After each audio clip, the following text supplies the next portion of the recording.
Magandang magandang araw sa ating lahat. I hope you are all having a pleasant day.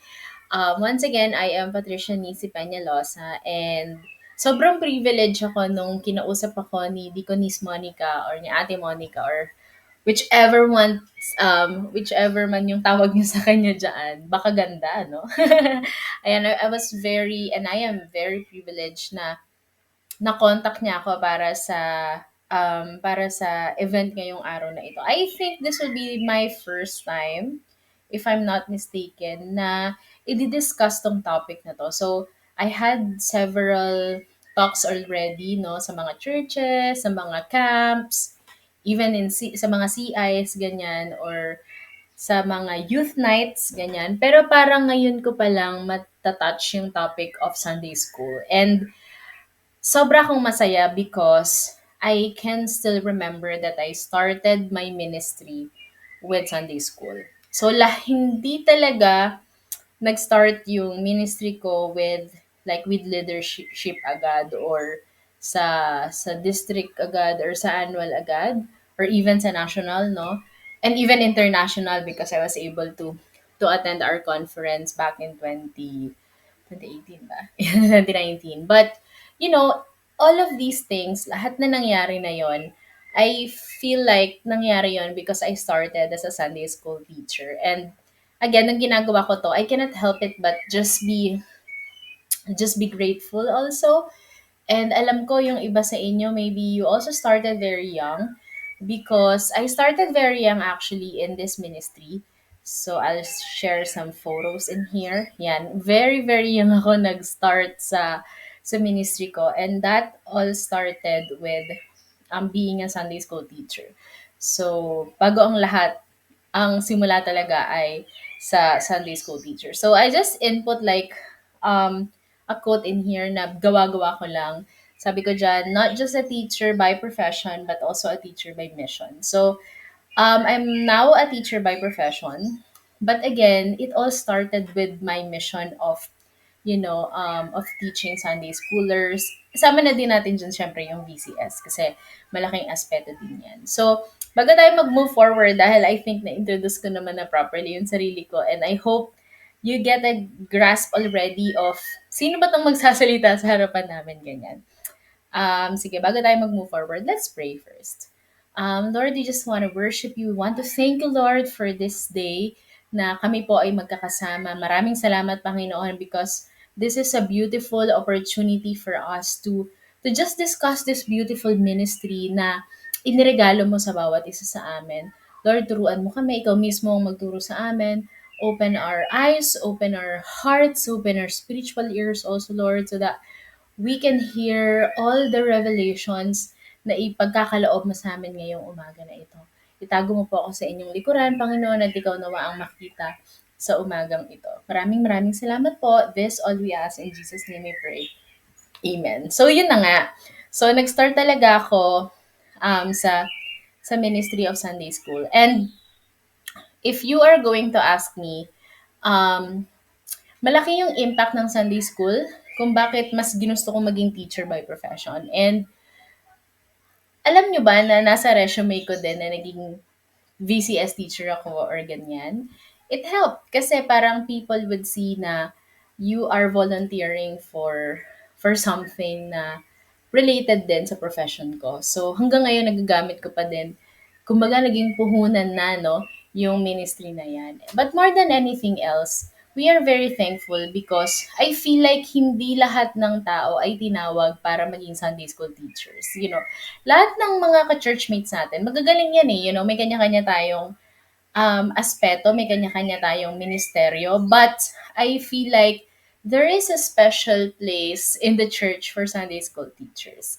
So coming from that, we have two goals this morning. So, di ba, teacher na teacher, di ba? Ayan. So, meron tayong dalawang goals. Pero, gawin natin siya in a question form para alam nyo na meron dalawang tanong na kailangan nating alalahanin all throughout the session. So, yung una nating goal or question, if you want me to call it that way, is paano ba gawing creative and fun ang isang Sunday school session? Ate, bakit kaya yun yung naisip mo na goal for this morning, no?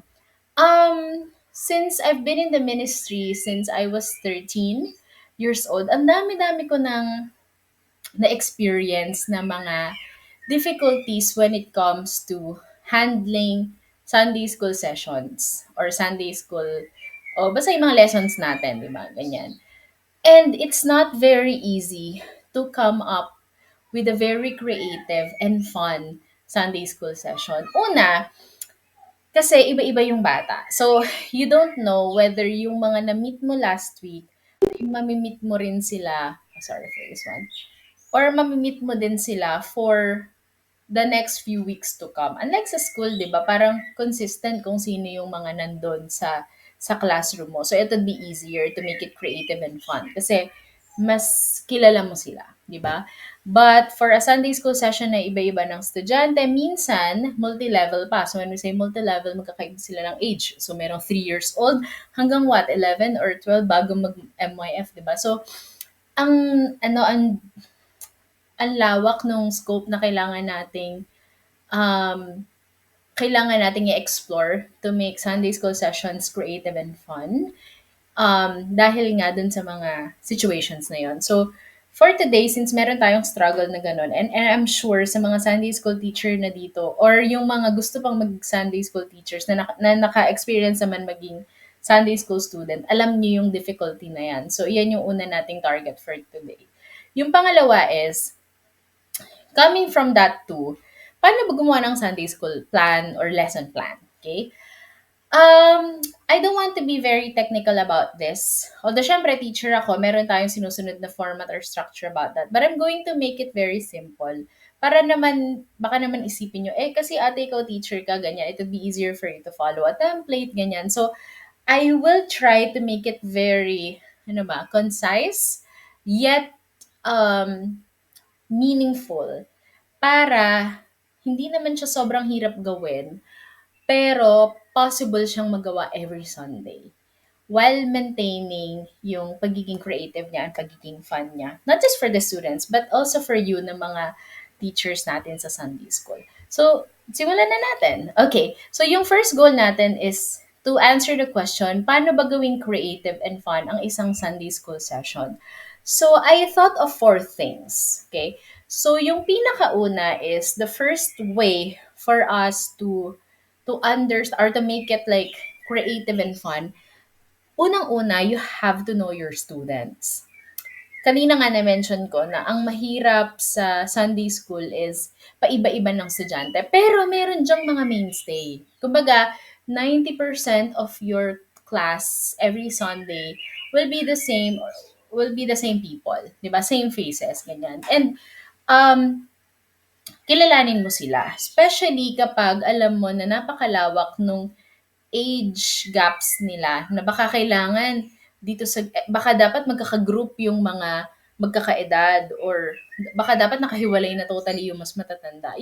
But all of these things, magmumula yung pagiging creative kasi natin if we know sino ba yung dapat maka-receive ng creative session na yon and fun session na yon. Kasi kung halimbawa gusto mo lang sumaya yung klase without knowing them, eh di mag-play ka lang ng movie, ganyan. Masaya na yung mga bata na yun. Mag-play ka ng video, ganyan. Or magpasayaw ka, ganyan. But, we do not want that for our Sunday school sessions. Gusto natin yung Sunday school sessions natin.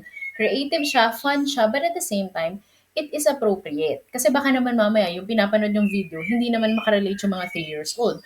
Or baka naman sobrang pangbata, hindi naman makarelate yung mga 11, 10 years old na nandun sa session natin, di ba? So, you have to know your students and at the same time, we follow their interest. Ano bang interest ng mga bata ngayon?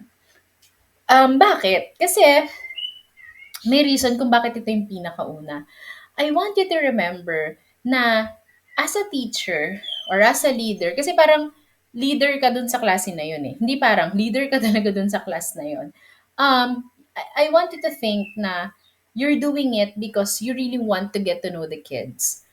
You have to be intentional. Kapag intentional, um, meron kang desire to really get to know them. Not just because sinasabi ko lang ngayon, di ba? Na parang, dapat pala yun eh. Hindi. Be intentional. Dapat meron ka talagang desire. Hanapin mo yung desire na yun na gusto ko talagang makilala 'tong bata na 'to. Lalo kapag yung mga bago, 'di ba? Because they will feel na parang welcome sila dun sa session na yun, sa klase na yun, if yung mismong teacher merong desire to get to know that person, ask their names, ilang taon na sila, ganyan. Again, these are data. Ito yung mga information na magagamit mo to make your session creative and fun. Magme-make sense yan lahat mamaya. So, yun, sinabi ko lang dito na you have to make connections. Makipag-connect ka sa mga bata. 'Di ba? Leader ka, pero you have to be connected with them. Makipagkwentuhan ka. There are mga a few students na nga aga-aga nilang pumupunta sa church, 'di ba? So, grab that opportunity para makausap mo sila, kamustahin mo sila, sino yung parents nila, ganyan. Baka mamaya ang tagal-tagal na ng mga parents nyo na nagsisimba, tapos ikaw, hindi mo man lang na yun yung anak nila, 'di ba? Or yun yung apo nila, ganyan. Build relationships. This is very important kasi mas madaling gumawa ng Sunday school session na creative and fun kapag meron kang relationship dun sa mga bata na yun. Because they get to know you and you get to know them. Be interested in them. Maging genuine ka na gusto mo silang makilala talaga. Love and care for them. Ako lagi ko iniisip na as a Sunday school teacher, we are accountable for the lives and for the faith of these kids, di ba? So, love them and care for them. And ito yung pinaka gusto kong maalala nyo dito sa first point. Ikaw yung unang Bible na babasahin ng mga bata na to. So, make sure everything that you'll do, even the love that you give them, the grace that you will give them, it has to reflect kung ano yung sinasabi sa pinaniniwalaan natin, which is nasa Bible. May mga batang hindi marunong magbasa, pero marunong silang maka-absorb ng nakikita nila sa teacher nila, sa sinasabi ng teacher nila, sa ginagawa ng teacher nila, sa pagkalinga sa kanila ng teacher nila. So, be a good Sunday school teacher. Be intentional as a Sunday school teacher. So, second point, di ba, mabilis lang. So, since kilala mo na sila, alam mo na yung pangalan nila, anong age nila, ganyan. Second, dahil alam mo na yan, gamitin mo na yung mga information na nalaman mo to make your Sunday school session a variety show. Di ba kapag variety show, ba Itbulaga or Showtime, iba-iba yung nakikita mo, iba-iba yung na-experience mo. And our Sunday school students should also feel na as if na-experience din nila yon. You have to make sure that every Sunday, it will be a worthwhile experience for them. Dapat excited silang pumapasok. Kasi may mga bata talagang ayaw nila pumasok ng Sunday school. Pero as a Sunday school teacher, ang goal natin is to make them keep on like coming back ng sa sarili nila, na gusto talaga nila. So gawin mong variety show yung klase mo. Baka naman kasi paulit-ulit. Okay, print ka ng ganito, kukulayan nila. Lagi nila every Sunday ganon. Hindi ko sinasabing mali yun, no? Pero wala siyang variety. Hindi siya iba-iba. Kapag sinabing variety, parang iba-iba, di ba? So halimbawa, dun sa loob ng session mo, meron minsan gagawa sila ng poster. Minsan kakanta sila, minsan sasayaw sila. Minsan merong board games. Minsan merong physical games talaga, 'di ba? May mga relay, may mga race, mga ganyan. So, you have to be very, very particular sa mga pagkakaiba-iba nung linggo. Kasi nga, you're making experiences, you're making memories, and you want it to be memorable. So, dapat para siyang variety show na laging nagugulat yung mga bata na parang laging may bago. So, yes, dito lalabas on how we can be very creative. Nandito sa variations ng activities natin, yung mga mai-experience nila na creative and fun. Actually, very blessed na kayo din ngayon, yung mga Sunday school teachers ngayon in general, because syempre may internet tayo, di ba? May Facebook, may TikTok, ganyan, may YouTube, na pwedeng makakuha ka doon ng ideas. Kasi ang dami ding mga Christian organizations, Christian sites, mga websites, ganyan, na nagsishare ng iba't ibang materials, ng iba't ibang ideas, ng mga fresh, new learning tasks na pwedeng gawin sa mga Sunday school sessions natin. So, halimbawa, meron yung mga memory verse puzzle. For example, ipiprint mo na lang, tatype mo na lang doon ano yung ano mo, tapos mo-generate na ng puzzle, ganun. Tapos meron din yung mga word search. Ito, I've been using this in my class talaga. may mga word search. Meron nga yung mga word search generator. To-type mo, halimbawa, ano yung mga important words dun sa memory verse. 'Di ba? Tapos hahanapin ng mga bata. So, kung gusto mong may variation pa, pwedeng kapag ka mga 5 years old to 6 years old, mas konti yung words. Pero kapag mga 10 years old, pwede nang may pabaliktad, pwede nang may pa-diagonal, 'di ba ganyan? But targeting the same thing.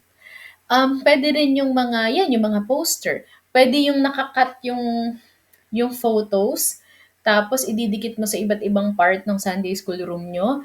Tapos each kid, 'di ba meron siyang puzzle, ta's kailangan niya makipag-communicate sa iba para mabuo nila yung puzzle. Ta's magugulat sila, picture 'yun. Halimbawa, picture 'yun ng Jesus feeds the 5,000, 'di ba? Ta's alam na agad nila kung, ito yung story natin, familiar 'to, ganyan. Nakita na nila agad without you even talking, 'di ba? Nagfa-facilitate ka lang. Ano pa? Puwedeng may kanta, puwedeng may sayaw, 'di ba? Ang dami, the possibilities are endless for variations. We just have to really know our students na parang, ito pala mga estudyante natin mahilig mag-drawing. So, i-maximize natin yan. Minsan, pwede sila mag-drawing. Minsan, meron silang poster na gagawin. Ganyan. Or pwede rin yung, meron ngayon sa mga laptops, if our church can provide something like that, di ba? Yung mga videos na, mga clips. Kasi ang daming sa YouTube eh. Sabihin mo lang, Jesus feeds sa 5,000, kunwari, may lalabas na kinukuwento yun, tapos ang ganda-ganda ng animation, 'di ba? So, puwede natin i-maximize yung mga ganyan.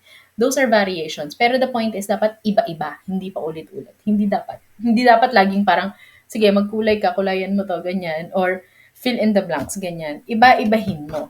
Puwedeng mag-ulit, pero medyo tagalan mo yung pag-ulit. So, halimbawa, 3 weeks na yung nakalipas, nung nag-memory verse puzzle tayo, puwede mo na sigurong ulitin, ganyan. Kasi ang tagal naman na nung gap. Kumbaga hindi niya na masyadong ramdam kapag masyado siyang nauulit.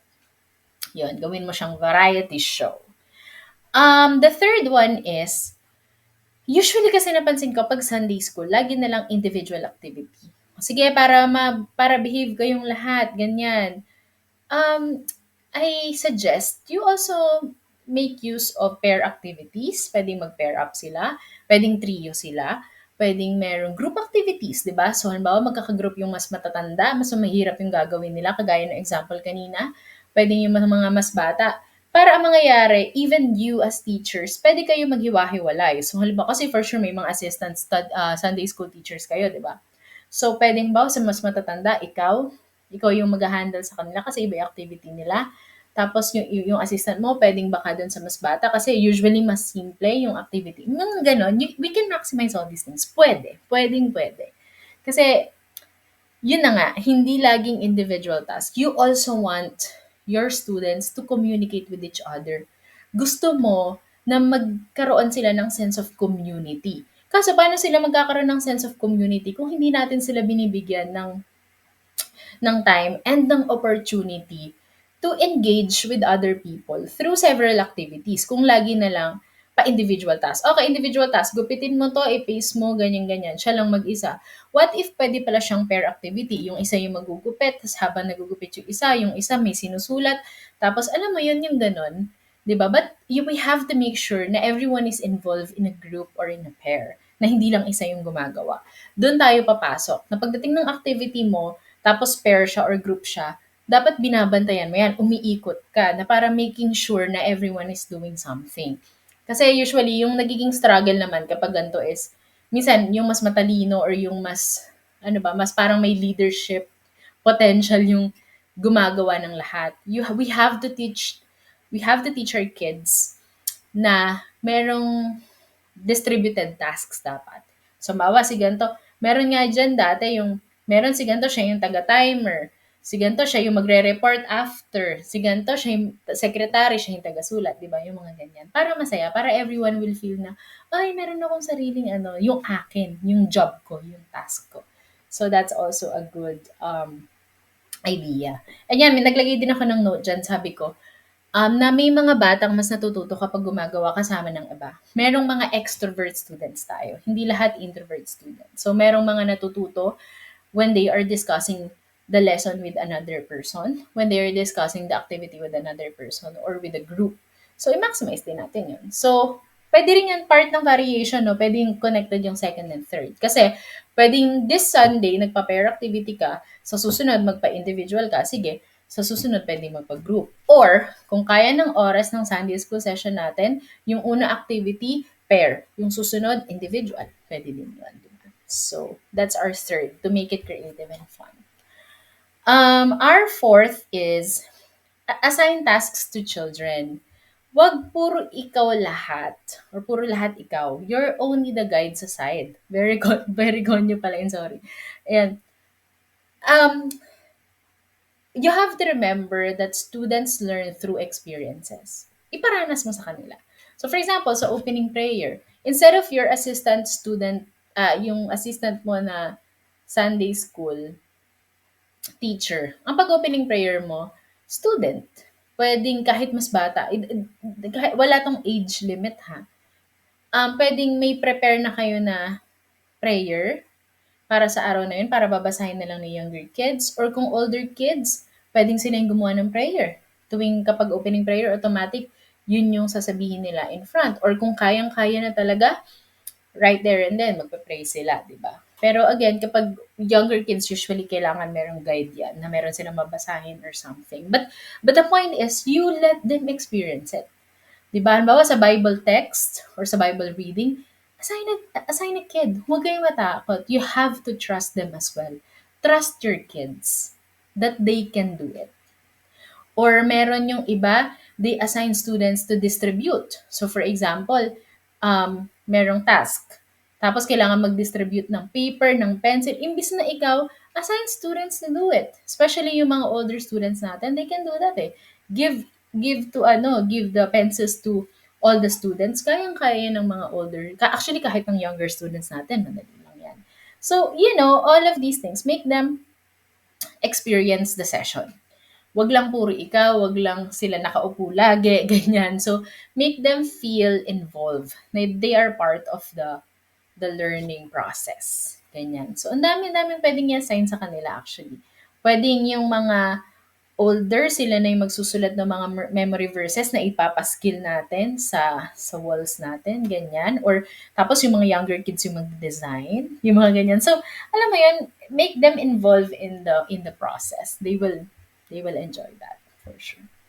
So, I think yun yung four creative ways and mga bagay na pwede nating gawin para mas maging fun yung klase natin. Again, we are targeting not just for our students but also for the teachers, di ba?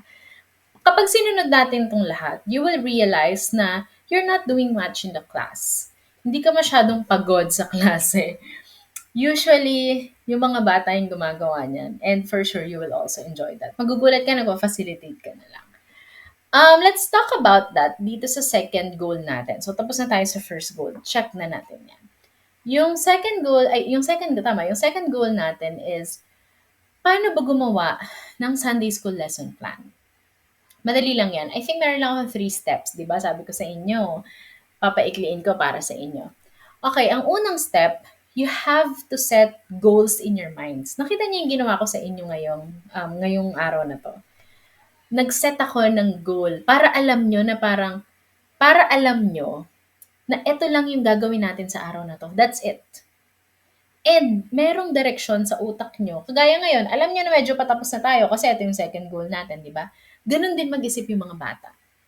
If you are setting the direction that they're walking, that they have to walk sa araw na yon, mas madali for them to learn. Kasi ang mga bata mahilig sa patterns yan eh. Mahilig sila sa routines. So kung alam na nila na, okay, ito daw yung gagawin namin, sa utak nila, natitik yan one by one kapag natatapos na nila or ginagawa na nila. At the same time, you are making them feel successful. Di ba parang ngayon, di ba natapos na natin yung goal 1. Ay, natapos na natin yung goal 1. Thank you Lord. Dami na natin agad natutunan. Ganon din sila. So, start with goals. Magsimula ka, explicitly say, kumbaga sabihin mo talaga sa kanila kung anong gagawin nila sa araw na yon. So, questions that you can ask yourself is, ano bang gusto mong gawin nila ngayon?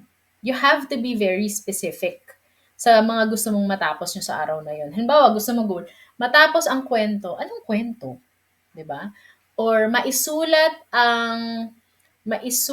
ang tungkol sa kabutihan. Base saan? Anong magiging basis nila? General ba yan? Pwede bang kabutihan pero hindi galing sa Bible? Baka sa based on experience. Diba magulo? So, be specific.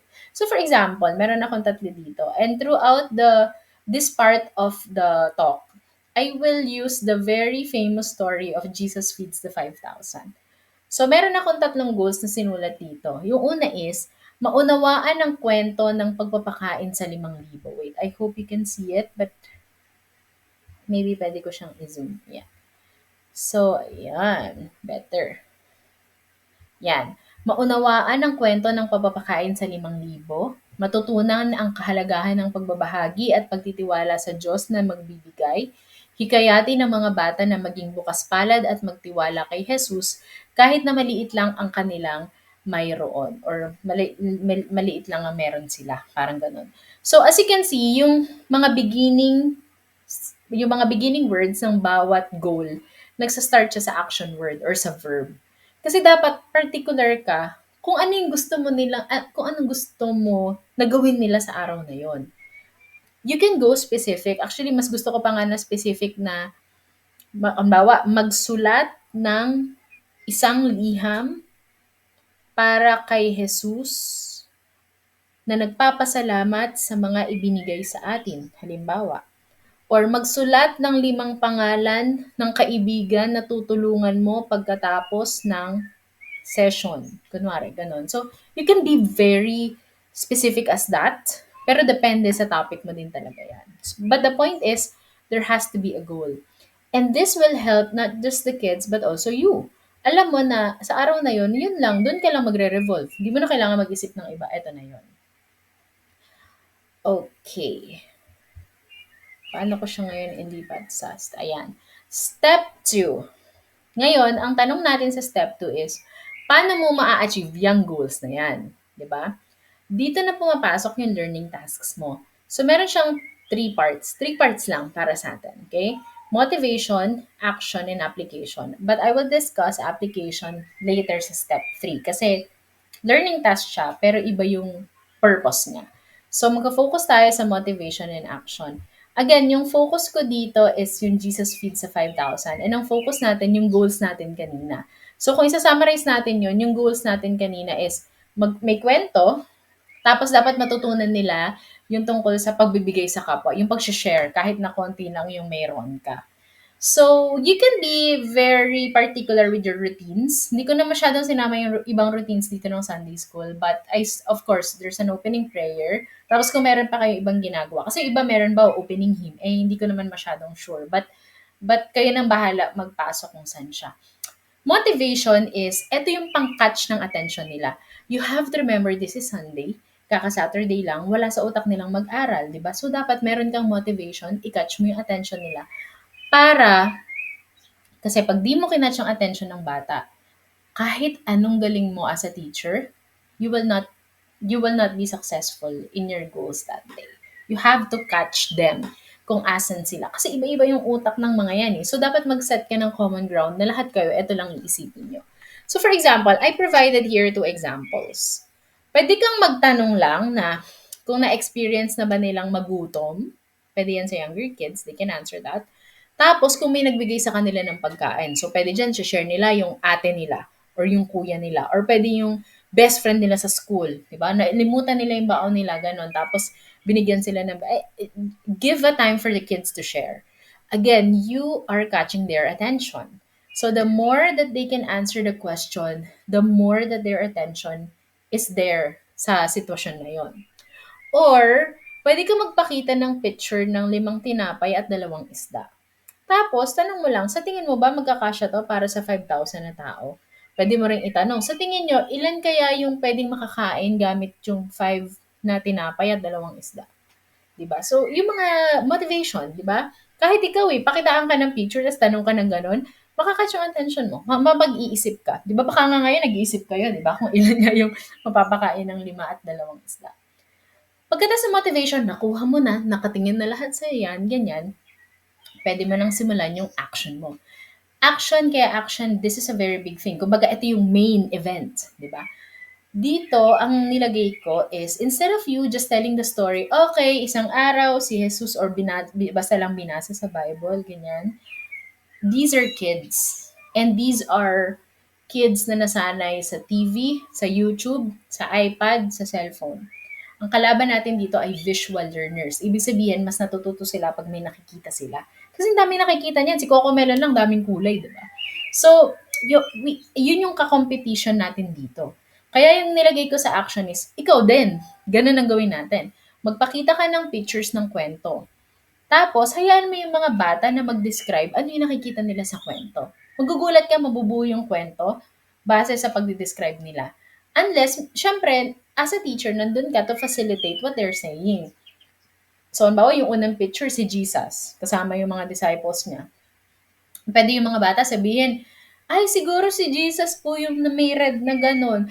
Tapos, baka kaibigan niya yung mga kasama niya. Tapos po may bata, may dalawa po siya na ano, na may dalang basket na merong tinapay at magugulat kayo, kumpleto na yung kwento, wala kang kinukwento, wala kang sinasabi, lahat yung bata lang yung gumagawa nun. So that's a very creative, that's a very fun. At hindi alam ng bata, yun na yung lesson. Sila mismo ang nagsasabi and everyone is contributing to it. So again, kapag motivation, yun yung nagka-catch ng attention nila. Hindi ka pwede pumunta ng action without a motivation. Walang makikinig sa'yo sa action. You have to remember, catch their attention first. Kapag nasa iyo na yung attention nila, go to your action.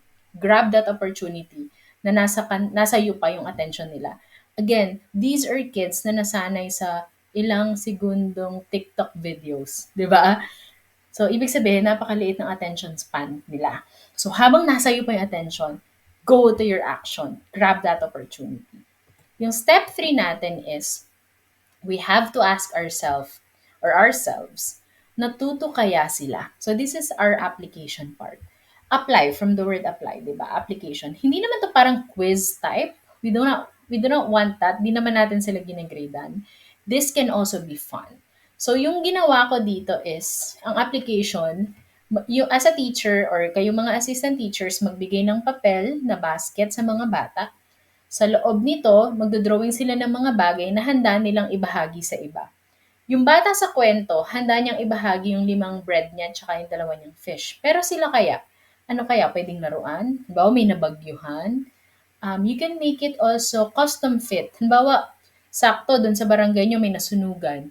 You can make it specific to that. Pwede mong baguhin yung instruction na to na pwede mong sabihin, um, gumuhit ka ng mga bagay na pwede mong ibigay dun sa mga nasunugan. So, magdodrawing sila ng laruan, magdodrawing sila ng pagkain, magdodrawing sila ng damit. Pwede, pwedeng yung basket yung parang may fold para pag nabubuksan siya, tas nandun yung drawing sa loob. Parang ganon. Pwede rin ganon. Or basket siya, magdodrawing sila sa separate, gugupitin nila, lalagay nila sa loob ng basket nila. Pwede rin ganon. So, depende sa mga materials din na provided sa atin. After nyan, kung may oras pa tayo, mag-sharing circle tayo. Kapag sharing circle, you allow the kids to share what they did. So, pwede nilang buksan yung basket, sabihin nila, ay, share ko po, ito po, yung manika ko kasi po, di ko na nagagamit. Or, ito pong, share ko din po tong damit ko kasi maliit na po sa akin, for example. Things like that. Okay?